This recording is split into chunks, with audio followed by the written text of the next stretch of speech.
J'appelle sur scène Laurent Després, à nouveau, directeur du pôle d'excellence en logistique, et Frédéric Danel, directeur régional Pôle emploi Hauts-de-France. Félicitations pour ce coup de pouce du jury, un coup de pouce du jury inédit qui s'invite cette année au palmarès de la supply chain. Ça a quel sens pour le tandem formé entre Pôle emploi et le pôle Euralogistique que d'être distingué comme ça par le monde de la supply chain et par de grands professionnels? Donc on est très surpris, très honoré que les pros nous aient comme ça apporté une reconnaissance qui est inédite au niveau des rois.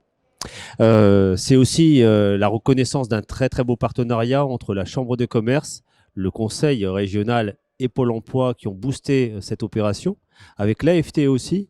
Et c'est aussi la meilleure des manières de montrer que ces métiers ont de la valeur, qu'en innovant pour les présenter, on peut faire quelque chose de positif.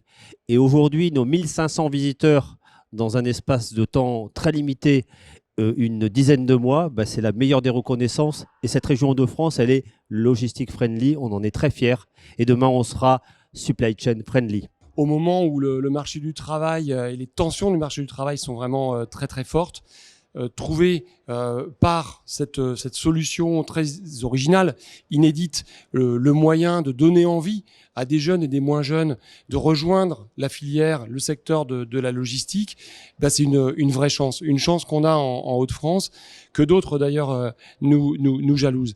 Moi, ce que j'ai envie de dire également, c'est que dans cette période où tous les secteurs recrutent, la logistique est en tension, mais le bâtiment aussi, les métiers de la santé, les métiers du grand âge, hôtel, café, restaurant, on pourrait les énumérer. Tous les secteurs sont aujourd'hui en tension. Des tensions qui sont structurelles, elles sont connues depuis 10 ou 15 ans, mais elles ont été renforcées avec cette reprise économique post-crise sanitaire qui est vraiment, vraiment importante.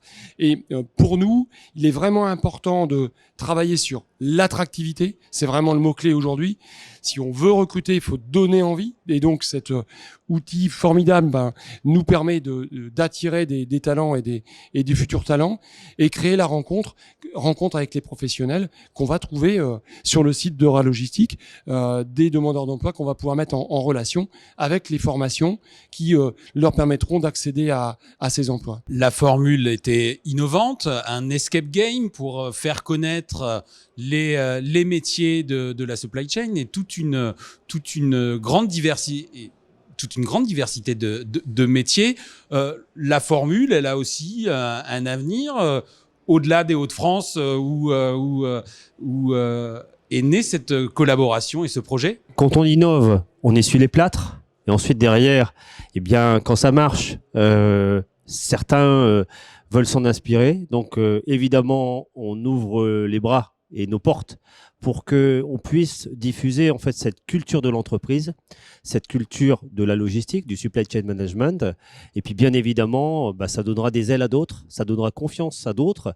Et puis, avec Pôle emploi, on commence déjà à diffuser, à faire savoir. Cette région de France, elle est très ouverte. Elle essaie de tester, mais elle a aussi un grand cœur. Oui, et en illustration, on peut dire, Laurent, qu'il y a 2 jours, j'ai 2 collègues donc d'autres régions, PACA et Pays de la Loire, qui venaient visiter le Logistic Tour, puisque très très intéressés par ce dispositif qui donne des résultats. Il faut voir qu'on a doublé ou triplé les objectifs qu'on s'était donnés au départ, et donc on arrive à alimenter la filière grâce à ce formidable outil escape game ludique et très pro. Je pourrais peut-être ajouter une dernière petite chose.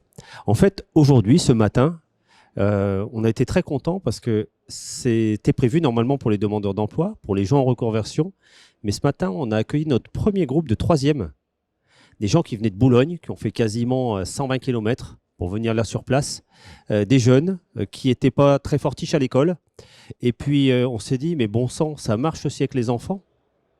Et on envisage même de commencer à sensibiliser à la logistique les collégiens, mais pourquoi pas les primaires en CM2, parce que c'est dès cette période-là qu'il faut semer la petite graine.